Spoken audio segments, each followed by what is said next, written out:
similar to 103 Empire Boulevard. It's got, the outside facade is covered up right now, but it's actually kind of special. It's got terracotta tiles on the outside. Is that the flea market or the green It was a market? dollar store. It was a dollar Oh, store. It has the empty lot next Yeah, to it. it's a huge corner Save building, and it's it's covered with a special material that was used near the turn of the century called terracotta tile. And 103 Empire Boulevard has the same Where is it? facade. This is the corner of Clarkson and Rogers. It's a commercial Dollar Tree It's was. a commercial strip.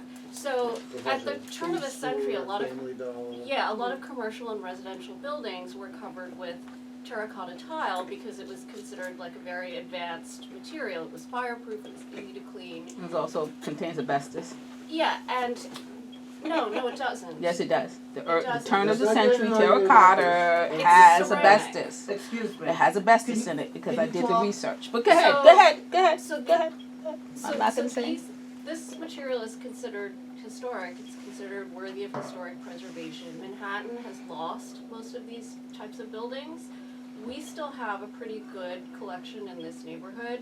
Now they're only putting them on very high-end luxury buildings in Manhattan. But we've still got them right here in our neighborhood, and they're here for everybody. And so one of my concerns about 103 Empire Boulevard was whether the owner had considered saving the existing building, if the existing building is going to be demolished, if it could be reused. I know it's currently being used as a nightclub. Possibly it could be used as a gym without building a new building. We don't know. I mean, I personally, I live around the block from that. I'm not thinking that building is anything special. If it was like, if it was built, it was probably built in the, maybe It's the part of the 50s old or something. automotive row. It Yeah, was all, I mean, they were yeah. all In the auto sense that showrooms and. Sometimes I feel like, it hurt when they demolished that bank right on, was it Washington Bedford, Eastern? oh gosh, was it Bedford? Beverly Right by the, Eastern Parkway? yeah, right by Yeah. Eastern Park where the Oh. planning development of New York with the historic, Right. determined it had no historic value whatsoever. Even the Williamsburg Bank, I think in downtown Brooklyn as well, they just said, no, I'm sorry, it has no value. And so it just gave permission to raise it. I This think is- that's sort of part of the problem is that once the owner has committed to developing the building, Right. they are unwilling to go against that. But if you, and I appreciate Pat giving us the heads up early on this, if you can catch it early and if their intended use of the building is not, necessarily in conflict with preservation, there's no reason why we can't talk to them about what we value as a community. One of the problems that I have Yeah. is I keep hearing affordable housing, and every time I look at what they print, I see the salaries are running in the range close to $70,000. And I do feel as a board that the housing is going to go up a lot of times whether we want to or not. But at the end of the day, when people keep saying affordable housing, I still want to know what we can do as a board to kind of make it affordable for the community. A lot of people do not make $75,000.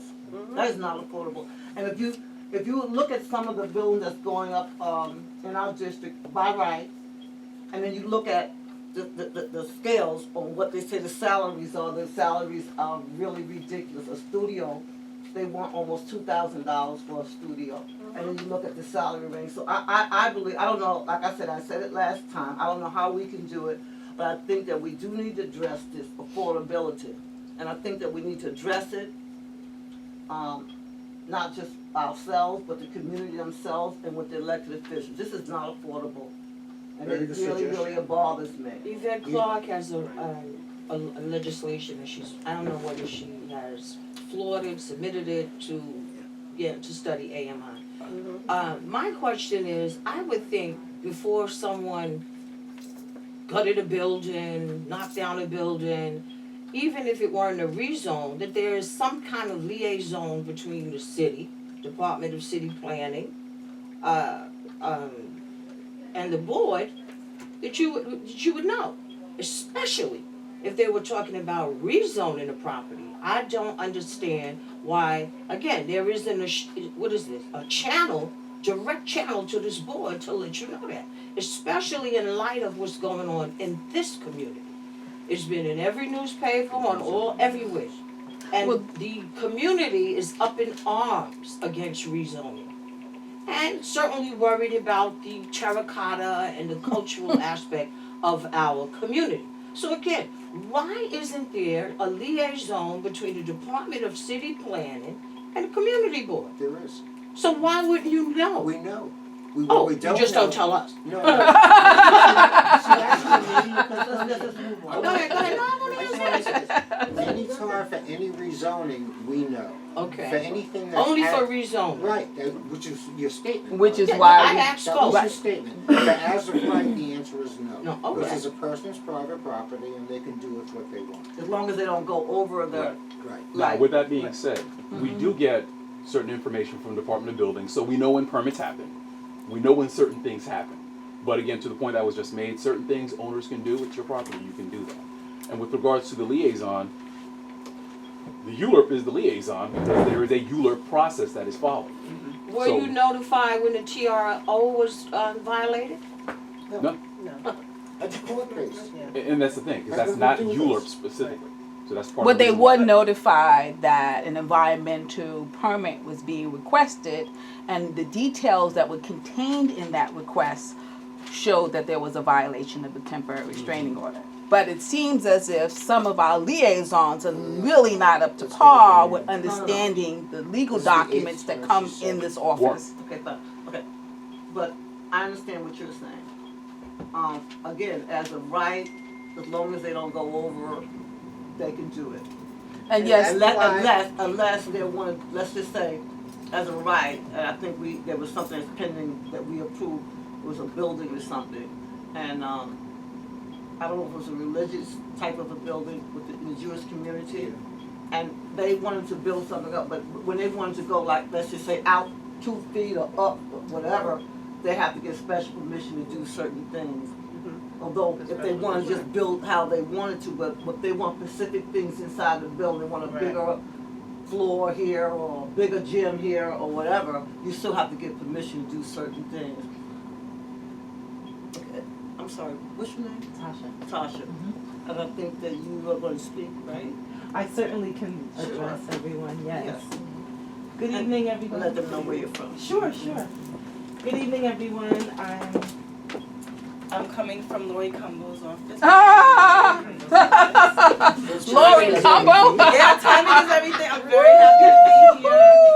Miss Sella herself. Come I on, cannot Alicia. believe I it. know I that cannot. I don't care. I don't care. She's We know you don't representative. care. She's a representative. Laurie Cumbo is a horrible elected official. In You your go back and opinion. you tell her that. That's right. In my opinion, and a whole lot of other people's opinions. Okay.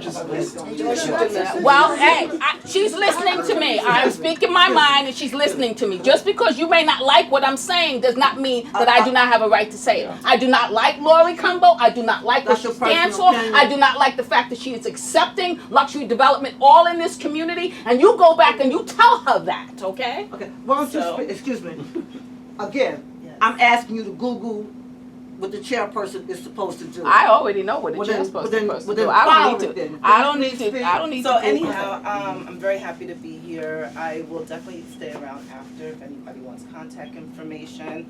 And I'm really here to listen. I know there's a lot of history and a lot of emotion, but I'm here to listen and report back what is relevant to the job that we do in the city council, and also to represent you guys to the best of our ability. So, there's a lot going on in land use, there's a lot going on in legislation. Mostly I'm gonna just sit back and listen if that's okay, and you'll be seeing more of me. I think, do you have an update? Because something just happened recently that I think that. With which particular, Which has something to do with the housing, right? Was approved, so much housing or something was approved so, recently, right? so yeah, so there's a lot of, there's a lot that's going on in land use. Yes, Rep. Clark is looking into a study with the AMIs where they eliminate Westchester, Suffolk, Nassau, and Putnam County, so it's just the 5 boroughs. Yeah. Yeah, it's just the 5 boroughs that will be in the calculation for affordable housing. We are definitely looking at who is benefiting from affordable housing and who's getting shut out, and really trying to put an end to what we've been seeing as a trend. And how exactly are you doing that, if you don't mind? We're looking at ways to do it through legislation, which I can't disclose because it has to be introduced, but we're looking through ways whether to do it through legislation. It does have to kind of be studied so we can even have a case of who is being afforded affordable housing, who is not, how they're doing the salaries and A things study like that. takes a year, 3 years, 5 years? Studies take time. They do They take do, time. but Yeah. Even though what is there's a your lot of information out there. estimate? I mean, you know, just a ballpark estimate, what are you considering as? I don't feel really comfortable giving you that. I want to tell you that we're working on it. I'll be glad to follow up with you I'm sure. to go closer to what that timeline looks like for you. I can say that I'm actually just a member of the audience here, but we have a committee that we're very concerned about the Spice Factory development. Do you have anything to say about that as far as Laurie's position? The Spice Factory hasn't come up for a vote yet. It hasn't. We know that, ma'am. Yeah. We So know no, that. not at this time. No. That doesn't make any sense. That doesn't make any sense. At the last meeting, I told you that when it starts to come forward, Right. that's when we would discuss That it. hasn't been Oh. certified yet. Remember? Right. We talked about it. It's in our Yes, plan. but this is the time in which political pressure is supposed to be put on our elected officials before it's certified. Well, you can certainly let me know what your opinions are, but I'm not ready to comment because you know what? I'll be honest with you. This doesn't really feel like a place to have a healthy discussion. Really? So I wonder no. why. I wonder why. well- Could it be your elected official's position? Could it be the fact that every time she tells us that she's going to give us affordable housing, we find out through lawsuits that the affordable housing doesn't even exist?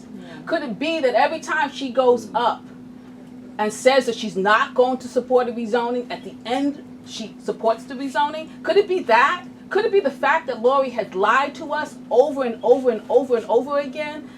And then you want us to feel what? Compassion, love for her? You want I'm us not to actually asking. I'm for asking, excuse anything. me, I'm asking Okay. you to be respectful. I am She's being speaking on respectful. I'm somebody's speaking behalf. to her. I don't think I'm being disrespectful. I'm just letting her know Well, why there's so much what do you want hostility her to in do? this She's an community employee. for your boss. So to answer, She represents, she has to take it. I'm sorry. No, it's not about being nice. It It's is. about sending a message. But I'm would you asking want- her but not would to you take want it somebody personal. to talk I don't to even you know like this that? woman's late. But would you want If somebody she's to talk to you like representing that? an elected No. official, she has to sit there and take everything I that the think community what gives her. the- Okay? the- Nice the for She's on that. this board and she's entitled to respect just like all of us in the board Yes. are. She's an ex-official member of the board. I'm addressing the question that was put Thank you. forth. And I still stand by what I said. I would love to follow up with you, and I will do so. But in this kind of environment, I think it's best that I come back to you with the answer to that. Question. Just as a suggestion, you can go in and look to see what kind of lobbying is being done, and there's an intense amount of lobbying being done in Laurie's office or towards Laurie on behalf of the Spice Factory. So I would just encourage her to also set up meetings with us to have the same, so we have the same level of access, so that we can be having those conversations as well. I haven't gotten a request from the community board for a meeting. No, I'm not talking about like I'm saying just in general as a process is unfolding, because what's happened in the past is there's communication, we make a vote, the board makes a vote, and then Laurie chooses to do something different. And I think that it might be a more productive process if this early on in the process, when she's being lobbied by the developers, that she's also being like, so it has to be proactive. That's exactly what I'm hoping that we can, have the beginning of, especially with this project. So that's why I'm here. So yes, we're very open to that. So you're very open to meeting with the community board and the community members around the Spice Factory? I want to make sure I'm clear with what he's saying. Okay, I'm- exactly. That's what I'm addressing. Okay, I was that's just, what I I'm wanted to be making, clear about. I'm sort of making the contrast between the level of communication that happens between the developer and the council member's office, and that, we're here, we're here every month. It's great that you came, but Laurie traditionally has not been very present in our deliberations here, and I think that we really need to see her. We need to see her. We need to know that she's like, we need her to speak to the things, because you know, we make assumptions about what her intentions are and what she does because we haven't had a chance to. When you to say speak with we, her. you mean the community board, do you include the community? I'm not on the community board. No, I'm you mean community. I mean the community. I mean just in general, like Okay, you that know. was the question. Yeah, I mean, like around the last rezoning that's now being challenged in court, the only time that we had an opportunity to speak with her was briefly in a town hall, 1 year after after the Armory rezoning. The So lie. like, yeah. So it's that we need to be able Just to say it. do it. The lie, after the lie. Okay. So Again. I'm open to looking for ways to address the community about the community's concerns with whether it's at right, we can't do that much about. Usually in the rezone, we do try to advocate for the biggest public benefit. So I'm very open to having those communications with the community. Thank you. Yeah, of course. I love the way that they come and say that, and it never materializes into anything. No meetings, no nothing, but they will come and they will stand and say that they will advocate. They will advocate for us, they will listen to us, and then nothing happens. I'm gonna say that, if anybody else doesn't have anything to discuss, I'm not gonna be arguing with you all. No, I'm not arguing anything. I just wanted to make a statement. Sure. Just based on what we've been mentioning the fact that as of right, we basically have no say. You know, Well, I the can say building. that, we have some say. Well, but basically the landowner can do what they want within the height restrictions that have been granted. That's one of the reasons why we've pushed back so hard on a community-wide rezoning, because once these properties are as of right, we have no say into what the proportion of luxury versus affordable versus any statistic, whatever they want to do, they do. Even with this, with the lot that was part of the Franklin Avenue rezoning, we were giving parameters, a plan for just a few of the lots. But there were many other lots that were part of the rezoning that we have no information about. They were not part of the environmental impact, statement. They can do whatever they want now because those lots have now been rezoned. So we can get luxury, we can get heights, we can get all kinds of things that we have no say about. We have no idea of what it's going to do to our environment, our sewer, etc. So that's one of the reasons why we've been pushing back, and the lawsuit is in place.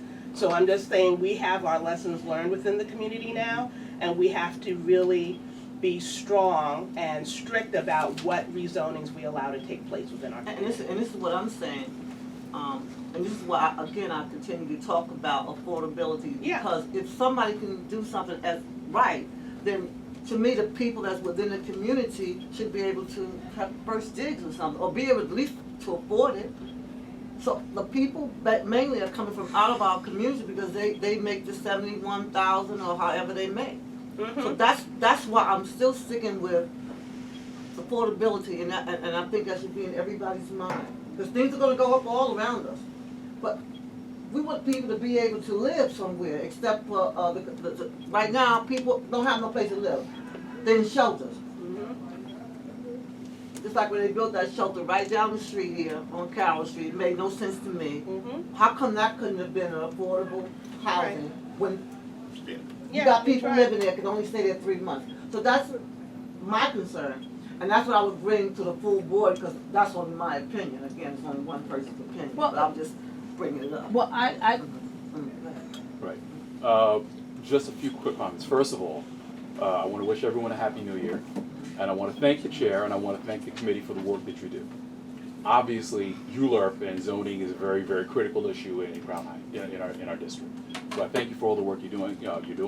I want to thank all the community members who have come out tonight.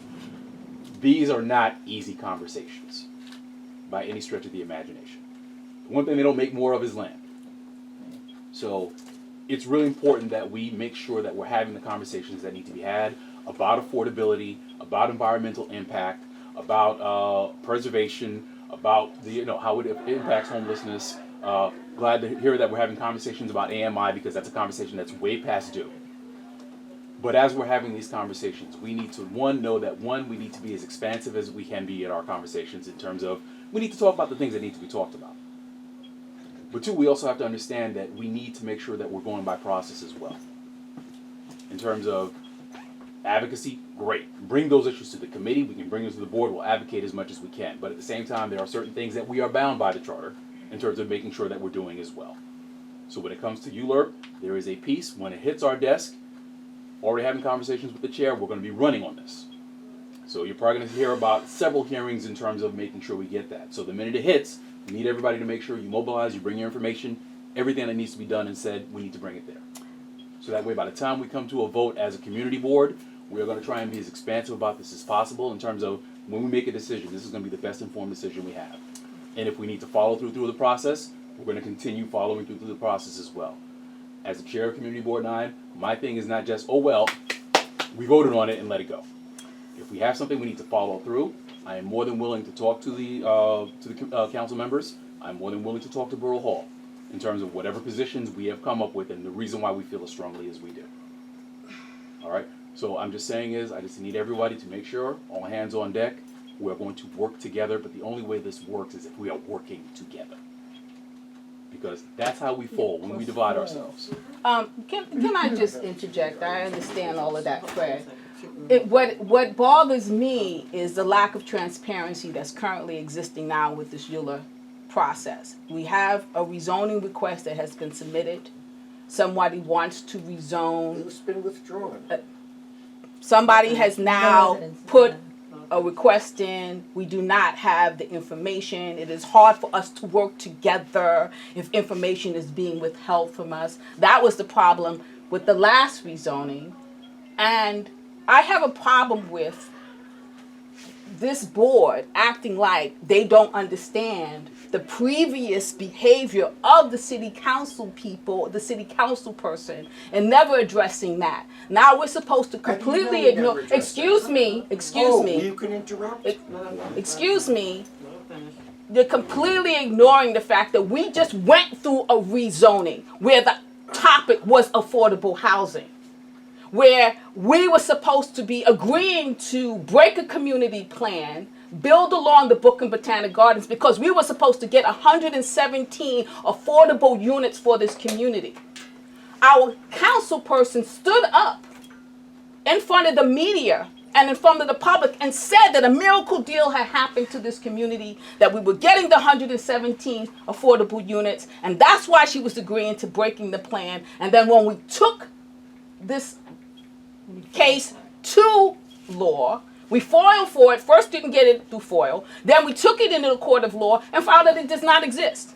Now we're not supposed to address that. We're not supposed to ask our local council person, well, what happened to the promises previously?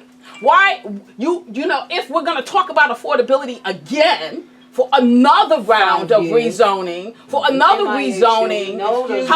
let me finish. How are we supposed to be assured that our local council person is not going to do the same thing that she's done prior? Aren't we supposed to be learning our lessons? Aren't we supposed to be holding our elected officials accountable? Are we not supposed to be saying, well, excuse me, madam, but you promised the 117 affordable units, you agreed to a rezoning, and that agreement did not even exist. Okay. Excuse me, I'm not finished. Well, you're going to be finished in a minute, because okay, so how are we supposed to work together devising a plan when it's clear that some of the people that are making the decisions are lying to us and have a history of lying to us? Laurie Cumbo has a history in this community. You cannot come here with a clean slate. I'm sorry. So how are we going to address that? How are we going to now get to a point where we believe that whatever Laurie now is going to say to us, we're going to hold truth to it? Okay, now I'm going to say something. You need to go to her office and then you need to discuss it there. I want to run my meeting here. And this is, again, she came here. Okay, but she's not here. And what I'm saying to you, her representative here. So we're not accepting her representatives as representing her. But Alicia, let us finish your point though. Okay, I'm going to say this again. Just a little I'm asking y'all to please Google and read what a chairperson is, and again, And You're again, supposed this to is allow us to speak our minds. You can't speak out of turn anytime you want to. I was called on. I was. You know what? It's I a public- was it's a on the public floor. call. Excuse me. She called me onto the floor. Excuse I me. did. It's on Excuse me, can I run recording. this? I'm gonna run this because I'm chairing this meeting. Okay. And I'm gonna ask y'all again to read because ain't nobody in here dumb. And I'm gonna ask you this too. And this is what I don't want to happen. When somebody comes here to give a presentation, we should listen, whether we agree or not agree. Nobody's gonna come to us to get beat up. When you talk, I may not agree with you, but I listen to you. And all I'm asking is for respect. And you know the rules better than anybody else, but you want everybody to respect you, and you respect nobody All I else. would like And you